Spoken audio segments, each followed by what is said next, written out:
আসসালামু আলাইকুম ওয়া রাহমাতুল্লাহ। ইন্নাল হামদুলিল্লাহি রাব্বিল আলামিন আসসালাতু ওয়াসসালামু আলা রাসূলিহিল কারীম ওয়া আলা আলিহি ওয়া সাহবিহি আজমাইন আম্মা বাদ। আলহামদুলিল্লাহ, সূরা আস-সাফ এর 10 নম্বর আয়াত নিয়ে তেলাওয়াত করেছিলাম এবং সে নিয়ে আলোচনা করেছিলাম। এই আয়াতের কিছু অংশ আলোচনা করা হয়ে গেছে, কিছু অংশ বাকি রয়ে গেছে। প্রথম পর্বের আলোচনা পর সে আয়াতের আলোচনা শেষ করার জন্য আজকে আমরা আবারও হাজির হতে পেরেছি। সেজন্য সেই মহান মনিবের দরবারে সিজদাবনত চিত্তে শুকরিয়া আদায় করছি, আলহামদুলিল্লাহ। সম্মানিত উপস্থিতি, সূরা সফের 10 নম্বর আয়াতের প্রথম অংশে সূরার নামকরণ, নাজিলের সময়কাল, বিষয়বস্তু, ভূমিকা এবং সূরার প্রথম অংশ আলোচনা করেছি। আমরা আলোচনা করে ফেলেছি অলরেডি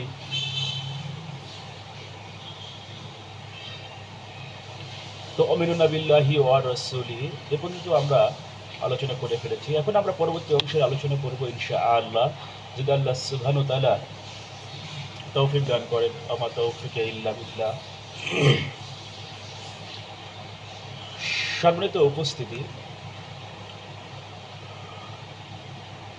আয়াতের বাকি অংশে আল্লাহ সুবহানাহু ওয়া তাআলা বলছেন, ওয়া তুজাহিদুনা ফি সাবিলিল্লাহি, অর্থাৎ তোমরা জিহাদ করো আল্লাহর রাস্তায়। সম্মানিত উপস্থিতি, আসলে জিহাদ নিয়ে আমাদের একটু ক্লিয়ার হওয়া দরকার। বর্তমান সময়ে মিডিয়ায় এবং বিগত সময়ে মিডিয়ায় জিহাদ সম্পর্কে ব্যাপক বিকৃতি আকারে প্রচার করা হয়েছে, যার দরুন আমাদের মধ্যে জিহাদ সম্পর্কে একটা উগ্রবাদ এবং সন্ত্রাসবাদের ভাবধারা জন্ম হয়েছে। আসলে জিহাদ শব্দের প্রকৃত অর্থটা হচ্ছে চেষ্টা করা, প্রাণান্তকর চেষ্টা করা, অবিরামভাবে চেষ্টা করা। কিন্তু মিডিয়া আমাদেরকে প্রচার করেছে এমনভাবে যে জিহাদ মানে হচ্ছে মারামারি, কাটাকাটি এবং বিশৃঙ্খলা তৈরি করা।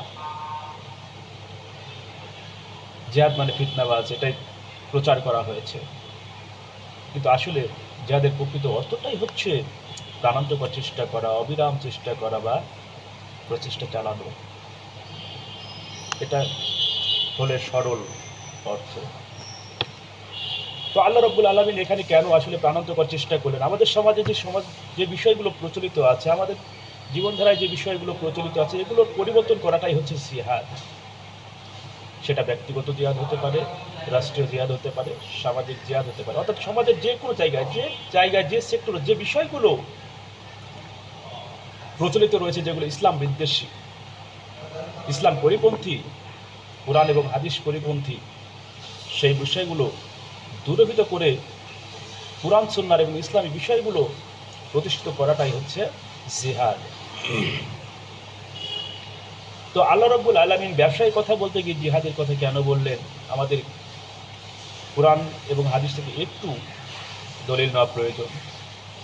আসলে কেনই বা ইসলামী আন্দোলন করতে হবে, কেনই বা জিহাদ করতে হবে?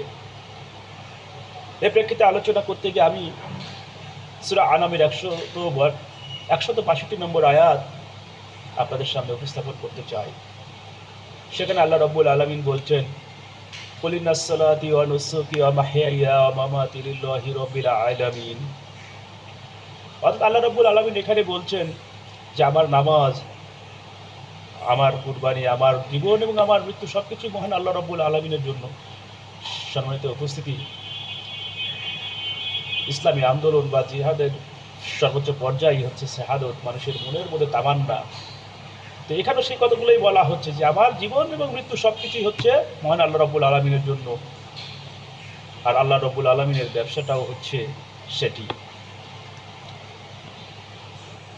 উপরোক্ত যদি আমরা আরো একটি আয়াতকে সামনে রাখি, তাহলে সূরাতুল জারিয়ার 56 নম্বর আয়াত, সেখানে আল্লাহ রাব্বুল আলামিন বলছেন, ওমা খালাকতুল জিন্না ওয়াল ইনস ইল্লা লিয়াবুদুন। অর্থাৎ আমি মানুষকে সৃষ্টি করেছি, শুধু মানুষ না, জিনকেও সৃষ্টি করেছি শুধুমাত্র আমার ইবাদত করার জন্য। অর্থাৎ আল্লাহ রাব্বুল আলামিন এখানে ঘোষণা করতে চাচ্ছেন বা ঘোষণা করছেন, স্পষ্ট ভাষায় জানিয়ে দিচ্ছেন, আল্লাহ রাব্বুল আলামিনের সৃষ্টিকুলের যত মাখলুক রয়েছে এর মধ্যে শুধুমাত্র মানুষ এবং জিনকেই তার ইবাদত বন্দী করার জন্য সৃষ্টি করা হয়েছে। এখন আমরা এই আয়াতটাকে কেন এখানে নিয়ে আসলাম? এখানে আল্লাহ বলছেন ইবাদত বন্দী করার জন্যই সৃষ্টি করেছেন। আর ইসলামী আন্দোলন এটাও ইবাদতের মধ্যেই চলে আসে। ইবাদত শুধু নামাজ, রোজা, হজ, যাকাত এগুলোই নয়। আমার সার্বিক জীবনের পুনর্বিন্যাস সাধন করে ইসলামী ভাবধারা প্রতিষ্ঠা করাটাও হচ্ছে ইবাদত। আমরা যদি শরীয়ত সম্মতভাবে টয়লেটে প্রবেশ করি এবং সেখান থেকে বাইর হই, সেটাও ইবাদত। আমরা যে কথা বলি সেই কথাগুলো যদি কোরআন সুন্নাহ সম্মত হয়, এটাও ইবাদত। আমরা যে লেনদেন করি সেই লেনদেন যদি কোরআন মাফিক হয় এবং ইসলামী অর্থনীতির আলোকে হয়, তাহলে এটাও ইবাদত। আমরা পরস্পরের সাথে মুআমিলাত করি, এটাও যদি আল্লাহর সন্তুষ্টির জন্য হয় এবং ইসলামী ভাব ধারার আলোকে হয়, তাহলে এটাও ইবাদত। তো আল্লাহ রাব্বুল আলামিন এখানেই বলছেন যে আমার ইবাদত বন্দেগী করার জন্যই আমি মানুষকে সৃষ্টি করেছি। আর ইসলামী আন্দোলন হচ্ছে আল্লাহ তাআলার অন্যতম ইবাদত। হাদিস শরীফে বিষয়টি উল্লেখ করা হয়েছে। আন আবি উমামা রাদিয়াল্লাহু তাআলা আনহু থেকে বর্ণিত হাদিস। তিনি বলেন, হাদিসটি আরবি বলে নেওয়াও মনে হয় দরকার। আন আবি উমামা রাদিয়াল্লাহু তাআলা আনহু قال قال رسول الله صلى الله عليه وسلم من أطاع لله من أحب لله وأبغض لله فأطاع لله ومنع لله فقد استكمل الإيمان। এর অর্থটা হচ্ছে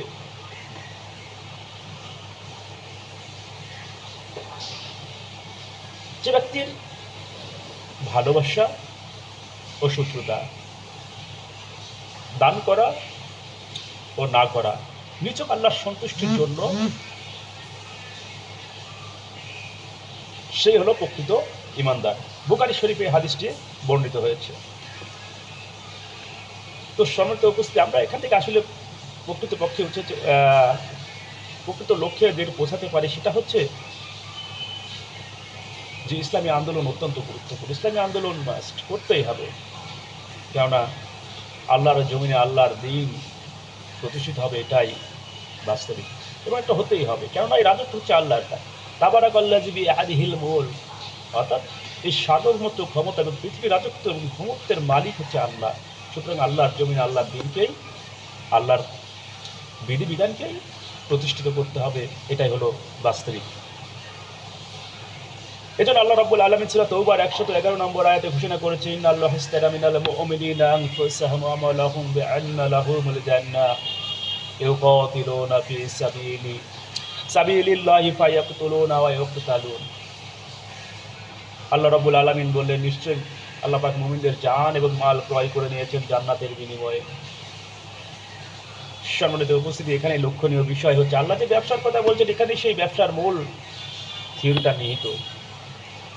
আল্লাহ রাব্বুল আলামিন মুমিনদের জান এবং মাল ক্রয় করে নিয়েছেন। এখানে মুমিনদের ইনভেস্ট হলো সময়, শ্রম এবং তার অর্থ সম্পদ, আর বিনিময়ে আল্লাহর পণ্য হলো জান্নাত। আল্লাহ রাব্বুল আলামিন মুমিনদের জান এবং প্রাণ ক্রয় করে নিয়েছেন, বিনিময়ে তিনি জান্নাত দিবেন এই ওয়াদা করে ক্রয় করে নিয়েছেন। সম্মানিত উপস্থিতি, এখান থেকে স্পষ্টত বোঝা যাচ্ছে যে আসলে দুনিয়ার জমিনে যদি আমরা আমাদের সময়, শ্রম, ঘাম এবং অর্থ সম্পদ যদি আল্লাহর রাস্তায় বিলিয়ে দিয়ে যদি আমরা সঠিকভাবে তার নৈকট্য লাভ করতে পারি, তার দিনের বিজয় আনিত করতে পারি, তাহলে আমরা পরবর্তীকালীন সময়ে আল্লাহর যে ওয়াদা, এই জান্নাতে আমরা চলে যাব। আমরা সেই জান্নাতেই প্রবেশ করব, আমরা সেই জান্নাতেই বসবাস করব। তো এখানে আল্লাহ রাব্বুল আলামিন এই জন্য স্পষ্টত জিহাদকে বা ইসলামী আন্দোলনকে ব্যবসার সাথে তুলনা করলেন। এজন্যই করলেন যে আসলে ইসলামী আন্দোলন ব্যতীত জান্নাতে যাওয়ার মতো এর চেয়ে সহজ পথ আর নেই। এজন্য আল্লাহ রাব্বুল আলামিন পরবর্তী অংশে বলছেন জালিকুম খায়রুল লাকুম ইন কুনতুম তা'লামুন। এটি হচ্ছে তোমাদের চেয়ে, দুনিয়ার এই ব্যবসাটা হচ্ছে আখিরাতের ব্যবসা অপেক্ষা নগণ্য। বা আমরা যদি আরো সহজভাবে বলি, আখিরাতের এই ব্যবসা দুনিয়ার ব্যবসা থেকে অনেক উত্তম, যদি তোমরা বুঝতে। সম্মানিত হাজিরাইন, আমাদের মধ্যে ভাবধারা এবং মুক্ত চিন্তা অবকাশ রয়েছে যে আমরা অতি সহজে জান্নাতে যেতে চাই। আমরা যদি আপনাদেরকে প্রশ্ন করি বা আপনাদের কাছে যদি জানতে চাই যে আমরা কে কে জান্নাতে যেতে চাই, তাহলে আমরা সবাই সমস্ত জুড়ে বলবো এবং সবাই একসাথে হাত উঠিয়ে বলবো আমরা প্রত্যেকেই জান্নাতে যেতে চাই। আমরা কেউ জাহান্নামে যেতে চাই না। কিন্তু আল্লাহ রাব্বুল আলামিন পবিত্র কালামে পাকের কোনো জায়গায় এত সহজে জান্নাতে যাওয়া যাবে এমন কোনো বিষয় রাখেননি। এজন্য আল্লাহ রাব্বুল আলামিন বলেছেন, আমা হাসিবতুম আন তাদখুলুল জান্নাত, তোমরা কি মনে করে নিয়েছো যে তোমরা এমনিতেই জান্নাতে চলে যাবে? ওয়ালাম্মা ইয়ালামুল্লাহুল্লাযী জাহাদু মিনকুম, অথচ তোমাদেরকে পরীক্ষা করে দেখা হবে না যে তোমরা কারা আল্লাহর পথে তার দ্বীন বাস্তবায়নের জন্য প্রচেষ্টা করেছো, প্রাণান্তর প্রচেষ্টা করেছো। ওয়ায়ালামিস সাবিরিন, এবং কারা তোমরা ধৈর্য ধারণ করেছো। সম্মানিত উপস্থিতি, একটি বিষয়ের অবতারণা করে বলতে চাই, জান্নাতের পথ আসলে এতটা সহজ এবং সহবদ্ধ নয়। আমি একটা উদাহরণ আপনাদের সামনে তুলে ধরতে চাই, সেটি হচ্ছে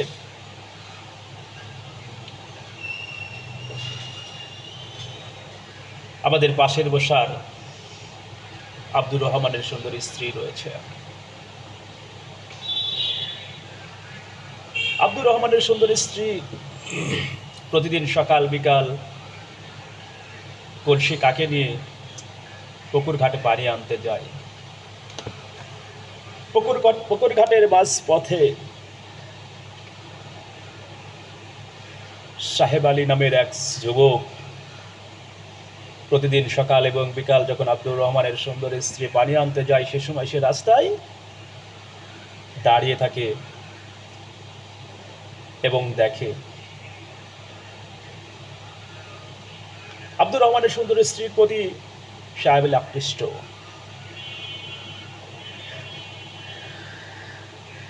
আব্দুর রহমানের সুন্দর স্ত্রী প্রতিদিন সকাল বিকাল সেই কলসি কাকে যখন নদীর ঘাটে যায়, এই বিষয়টি নিয়ে সাহেব আলীর অন্তরে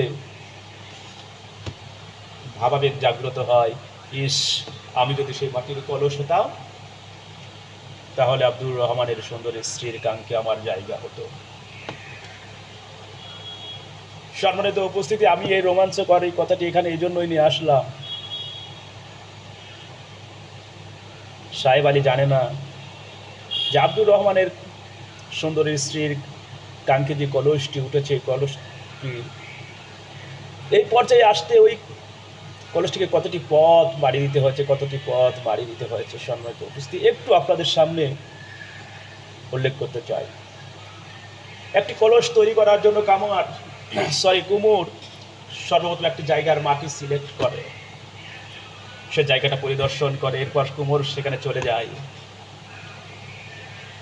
কুদাল নিয়ে সেখানে যায়, সেখানে গিয়ে কুমোর ওই মাঠে কুদাল দিয়ে সর্বপ্রথমে কি করে, আঘাত করে, সেই মাটি সেখান থেকে গর্ত করে সেই মাটিটা উপরে নিয়ে মাটি ফেলে দেয়, কিছু মাটি সেখানেই থেকে যায়, কিছু মাটি সেখানে এসে স্তূপ হয়। এরপর কুমোর এই মাটিগুলো ভ্যানে করে বা ঝুড়িতে করে যে কোনো বাহনে করে সে সেখান থেকে নিয়ে যায়, রাস্তায় প্রতিমধ্যে কিছু মাটি পড়ে যায়। এরপর কুমোর সেই মাটিগুলোকে আবারও এক জায়গায় এসে স্তূপীভূত করে রাখে, সেখানে কিছু পানি দেয়। এরপর কুমোর তার লঙ্গি লেংটি মেরে তার পরিবারের সকল সদস্য মিলে সেই মাটিটিকে পা দিয়ে আঞ্চলিক ভাষায় খুঁচে কাদায় তৈরি করল। এরপর কোমর সেই কাদা মাটি উঠিয়ে নিয়ে তাকে একটা আকৃতি দেয়, একটি ঘূর্ণীয়মান একটি পাত্রে রেখে এটিকে একটি পাত্রের আকৃতি দেয়। সেখানে অনেকগুলো মাটি এবং কাদা মাটির স্তূপগুলো নষ্ট হয়ে যায়, অনেকগুলো আঁকাবাঁকা হয়, অনেকগুলো ভেঙে যায়। এরপর যে পাত্রগুলো সঠিক আকৃতিতে আসে, সেই কলসটিকে আবারও একটি জায়গায় রেখে কোমর তার পুরানো জায়গাতে রেখে সেখানে খড়কুটা দিয়ে আগুন ধরিয়ে দেয়। এভাবে কয়েকদিন জ্বলতে থাকে। এরপর সেগুলোকে উঠিয়ে পুরানোর আগে সেগুলোকে শুকিয়ে নেওয়া হয়, 15 দিন, 20 দিন, 1 মাস সেখানে শুকানো হয়। সেই উপর দিয়ে অনেক রোদ যায়, অনেক রোদের প্রখরতা যায়, আবার অনেক সময় বৃষ্টিও যায়। এরপর কোমর সেটিকে আগুনে জাল দিয়ে সেটি পুড়ায়। এরপর কুমোর সেটিকে বাজারজাত করার জন্য আবারও তার ভারে অথবা ভ্যানে বা কোনো বাহনে করে নিয়ে যায়। সেখান থেকে কিছু পাতিল, কিছু কলস ভেঙে যায়। এরপর কুমোর সেটিকে বাজারজাত করে। বাজারে যখন যে কলসটি নেওয়া হয়, তখন কুমোর সেই কলসটি হাতে নিয়ে কলসে ঠোকা দেয় বা কোনো কিছু দিয়ে আঘাত করে দেখে কলসটি সঠিক আছে কিনা, তার মানটি সঠিক রয়েছে কিনা। এরপর আব্দুর রহমান সে বাজারে যায় সেই কলস কিনতে। সেখানে যায়, আব্দুর রহমানও সেই কলসটি হাতে নেয় এবং সে আঙুলের ঠোকা দিয়ে দেখে কলসটি সঠিক রয়েছে কিনা। এরপর আব্দুর রহমান সেই কলসটি কিনে আনে এবং কলসটি আব্দুর রহমানের কাঙ্ক্ষে জায়গা পায়। যুবকটি যদি জানতো এতগুলো পথ পাড়ি দিতে হয়েছে ওই মাটিকে কলস হওয়ার জন্য, আব্দুর রহমানের কলস সুন্দর স্ত্রীর কাঙ্ক্ষে জায়গা পাওয়ার জন্য, তাহলে যুবকটি চিন্তা করতো না, ইস আমি যদি মাটির কলস হতাম। সম্মানিত উপস্থিতি, আমি এখান থেকে এই কথাটি বোঝাতে চাচ্ছি, জান্নাতে যাওয়া আসলে এতটা সহজ নয়।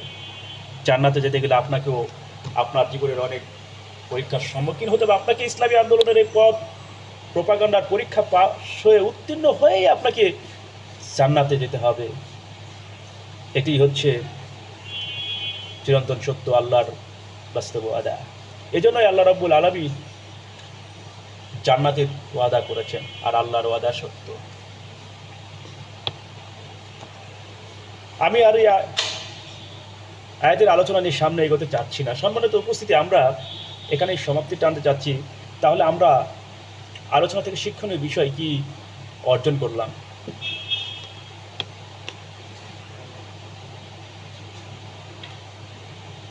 এখান থেকে আমরা শিক্ষা হিসেবে নিতে পারি, পরকালে জান্নাত লাভের একমাত্র উপায় বা উপকরণ হচ্ছে ইসলামী আন্দোলন।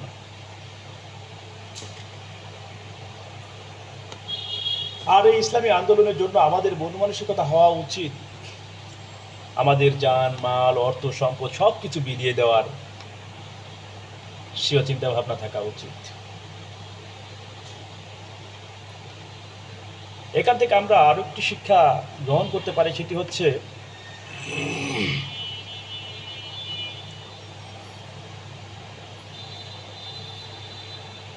জান্নাতের অপরন্ত সুখ, অপরন্ত নিয়ামত ভোগ করার জন্য আমাদেরকে দুনিয়ার জীবনের সুখ, স্বাচ্ছন্দ্য, আরাম, আয়েশ ত্যাগ করার মানসিকতা অর্জন করা। সর্বোপরি সূরা সফের 10 নম্বর এবং 11 নম্বর আয়াতের কিছু অংশ থেকে যতটুকু আলোচনা করেছি, এ থেকে বাস্তব জীবনে শিক্ষা গ্রহণ করে আল্লাহ রাব্বুল আলামিন আমাদেরকে বাস্তব জীবনে আমল করার তৌফিক দান করুন। আমিন।